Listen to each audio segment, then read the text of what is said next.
Donc là, t'es en train de me dire que le monde entier est en train de se demander à quoi correspondent les boutons de Mbappé, t'as vu dans le menton. Dites-vous que le tweet, il a atteint plus de 40 millions de vues, juste par rapport à des stars que Mbappé, il a potentiellement dans le menton, t'as vu? 40 millions de vues. Et moi, ce que j'aime pas avec ce genre de tweet, les gars, c'est que les gens, ils font trop exprès de pas savoir à quoi correspondent potentiellement les boutons d'Mbappé. Le poteau, tu sais qu'il a une beubare qui pousse. Il a 27 ans. C'est juste les boutons après rasage. On en a tous. Alors pourquoi quand c'est Mbappé, tout le monde fait les affolés? Et en plus de ça, les gars, je peux vous promettre que cette image-là, il y a de l'IA. Ils ont fait exprès d'agrossir, t'as vu les petits boutons qu'il avait, pour justement faire parler, et ils ont réussi. Donc avec leur fameux, vous savez qu'est-ce qui a causé ces petits stars ou quoi? Doser. Doser. Vous, comme moi, on sait que c'est faux. Carrément, juste pour la peine, les gars, je vais aller le chercher. 2 secondes. Ça m'a pris 2 secondes pour trouver la vérité. Regardez les fameux boutons et regardez ce que les gens ils ont fait, les gars, pour venir éteindre la carrière de Mbappé alors qu'il est en train de nous proposer un mondial comme jamais. Faites attention à ce que vous voyez sur les réseaux, les gars. Et pour tous ceux qui me demandent d'où viennent les maillots, le lien il est dans la bio. Mais pourquoi tout le monde parle du visage de Kylian Mbappé depuis son dernier match alors qu'il vient de mettre un doublé?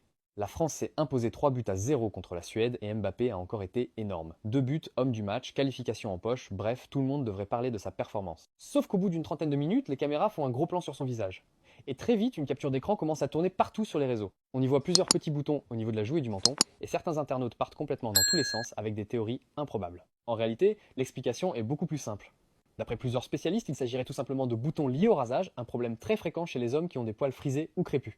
Avec la chaleur, la transpiration et les matchs qui s'enchaînent, ce type d'irritation peut apparaître très facilement. Et ce qui est assez fou, c'est que quelques minutes plus tard, Mbappé plante 2 buts et sort une énorme prestation. Mais malgré ça, une partie d'internet préfère parler de 3 boutons plutôt que de son match. Sur les images prises après la rencontre, ça se voit d'ailleurs beaucoup moins, ce qui montre à quel point un simple zoom en haute définition peut complètement déformer la réalité.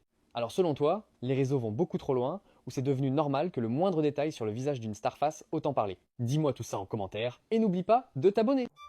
Concha de tu madre. La concha de tu madre. Les gars, dans ce match-là, il était en roue libre, les gars. Il faut voir le nombre de coups qu'il a pris. Le nombre de choses vicieuses qu'on lui a dites sans qu'il craque. Enfin, du moins, devant l'arbitre. Parce que les gars, la concha de tu madre, pour ceux qui parlent pas espagnol, ça veut littéralement dire le sexe de ta mère. En gros, la poussie de ta maman, genre la chatte. Ouais, bref, vous avez compris. Genre, tu vois, le chaton qui... Ouais, vous avez compris. Ce joueur, les gars, il est quand même exceptionnel, les gars. Il est exceptionnel. Ah, vas-y, frère. Les gars, en mode là, vas-y, hors Coupe du Monde, les gars. Je vais retourner dans la hate, là. Quand la saison elle va reprendre, je vais retourner dans la hate. Parce qu'il joue au Real et je supporte Barça, c'est ça. Le clubisme, c'est une dinguerie. Hein. C'est une dinguerie. Bref. Je vous jure, les gars, j'étais à une fan zone. Faut voir les réactions de la salle. Il parlait pour nous, Mbappé. Ce qu'il a proposé dans ce match, même, les gars, si on regarde son match, il a fait un match de merde. À part son penalty. Mais ce qu'il a proposé, hors football. Vas-y, frère, calme. Ah, vas-y, Mbappé, je t'aime en ça. Mais retourne au Real et la hate repart. Bref, on a une Coupe du Monde à aller chercher.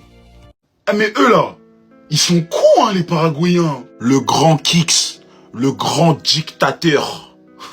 Vous pensiez vraiment gagner la bataille du Rashbait avec lui? Ils ont tout essayé. Ça veut dire que là on a assisté au dirty football. On a assisté à un match de catch, de UFC, tout ce que tu veux. À son paroxysme, ils ont tout essayé. Entre les coups de pied dans le tibia, entre les coups de coude, entre les rashbait, entre le je te dérange pendant ton penalty. Ils ont tout essayé.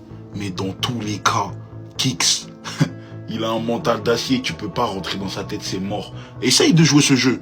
Essaye de jouer à qui va rashbait, il va s'adapter à tout. Ils ont essayé et on savait qu'ils allaient jouer ce football-là. Les Sud-Américains, on sait comment ils sont. On savait qu'ils allaient jouer ce dirty football. Ce football dégueulasse. Ils allaient essayer de rentrer dans la tête des joueurs, surtout de Kylian Mbappé. On savait qu'ils allaient faire ça. Ça marche pas. Il a une mission. Vous avez oublié sa mission? Je pense que vous avez oublié la mission. Et personne pourra se mettre en travers de cette mission. Il a une Coupe du Monde à aller chercher et un ballon d'or. Moi, je vous dis ça tout de suite. Il n'y a personne qui pourra rien faire pour changer l'histoire. L'histoire est déjà écrite. Hein. Kylian, c'est un haga.